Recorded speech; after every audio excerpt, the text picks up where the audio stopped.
Simulated Annealing, ou têmpora simulada. Esse método de busca é baseado na têmpora de metais, em um processo em que o metal é aquecido e depois resfriado para que suas moléculas se realinhem de forma mais estável e, portanto, mais duras. No nosso contexto de otimização, isso é feito através de perturbações aleatórias na solução corrente, e seria comparável ao movimento das moléculas.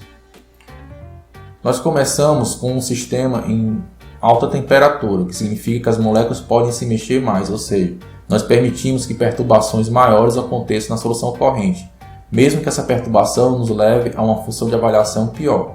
Toda vez que aplicamos uma perturbação aleatória e, como resultado, obtemos uma solução melhor, nós tomamos essa solução melhor como uma solução corrente. Porém, se essa perturbação resultar em uma solução pior, nós ainda assim podemos aceitar essa solução baseado em uma certa probabilidade que depende de quão ruim essa solução é em relação à solução corrente atual e qual é a temperatura do sistema. Quanto maior a temperatura do sistema, maior a probabilidade de aceitarmos essa solução. E quanto menor for essa piora na solução, também maior será a probabilidade de aceitar essa solução. Nós iniciamos o algoritmo com uma temperatura elevada, ou seja, permitimos muita perturbação e a cada interação vamos reduzindo gradativamente essa temperatura. Isto é, aceitamos cada vez menos soluções que sejam piores do que a solução corrente. A estratégia por trás do Simulated Annealing é dinamicamente ajustar o balanço entre diversificação e intensificação. Começamos com um sistema aquecido, com muita diversificação, e à medida que o algoritmo evolui, nós reduzimos a temperatura e passamos a ser mais intensos e menos diversificados. Quando a temperatura é elevada, a solução corrente tem liberdade para visitar vários pontos do espaço de solução. Mas à medida que a temperatura é reduzida, a solução corrente tem menos liberdade e acaba sendo presa em regiões mais promissoras. Essa é a estratégia por trás do Simulated Annealing.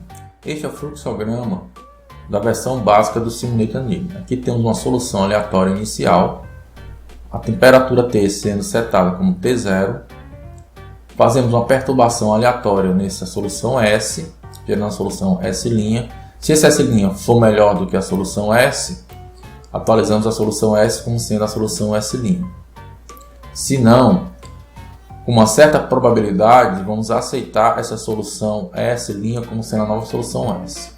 Essa probabilidade é dada por essa expressão conhecida como função de Boltzmann, que é o exponencial de S' menos S, ou seja, ΔS sobre T. Enquanto essa temperatura T não atingir uma dada temperatura final, nós decrementamos essa temperatura T e repetimos o processo. Devemos observar um detalhe nessa função de Boltzmann. Esse ΔS deve ser um número negativo. Você vai ter que adaptar de acordo se é um problema de maximização ou de minimização. Essa figura representa o perfil da função de Boltzmann, ou seja, a variação entre a temperatura e esse ΔS. Quanto maior a temperatura, mais próximo de 1 será a probabilidade. Quanto menor o ΔS, mais próximo de 1 será essa probabilidade. Essa é a minha implementação do Simulated Annealing para o problema de empacotamento. Essa classe SA encapsula esse algoritmo. Aqui eu estou utilizando 3 parâmetros: o número de interações, uma temperatura inicial e uma temperatura final. Este é o método principal da nossa classe. Este é o loop principal do nosso algoritmo.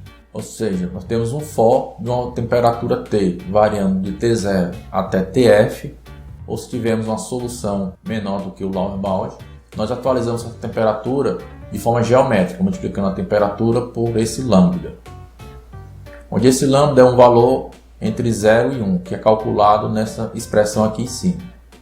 Essa expressão serve para casar o número de interações com a diferença entre a temperatura final e inicial, de modo a, com esse número de interações, temos a variação de T0 a Tf.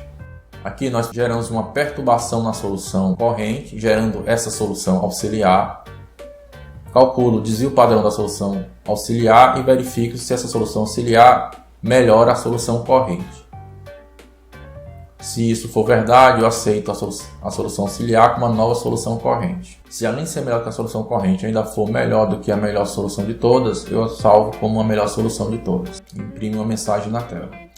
Agora, se essa solução auxiliar, que foi o resultado dessa perturbação, não for melhor do que a solução corrente, Mesmo assim, eu tenho uma probabilidade de aceitar essa solução piorada, que eu faço através desse sorteio. Sorteio um número aleatório entre 0 e 1. Se esse número for menor do que essa probabilidade P, que é calculada com aquela função de Boltzmann, eu vou aceitar essa solução auxiliar com uma nova solução corrente. Essa função P é exatamente aquela função de Boltzmann, exponencial de delta sobre t, com a expectativa de que esse delta seja um número negativo. Uma outra função importante dentro do nosso loop é essa função shake, que é a perturbação da solução corrente.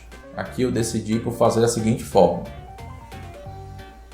Eu copio a solução corrente para a solução auxiliar, aplico aquela perturbação OpenBeam que a gente utilizou no VNS, que significa abrir um novo pacote e inserir os itens de forma aleatória nesse novo pacote, e em seguida aplicar o VND. Apliquei o simultaneering sobre 10.000 interações, com a temperatura inicial variando de 100 até a temperatura final de 0.001 sobre o conjunto de instâncias de benchmark lógico. E obtive o seguinte resultado parcial: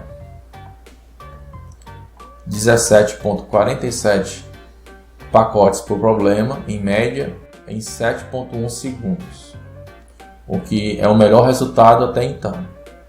O mesmo resultado do VNS, o mesmo resultado do GLS, porém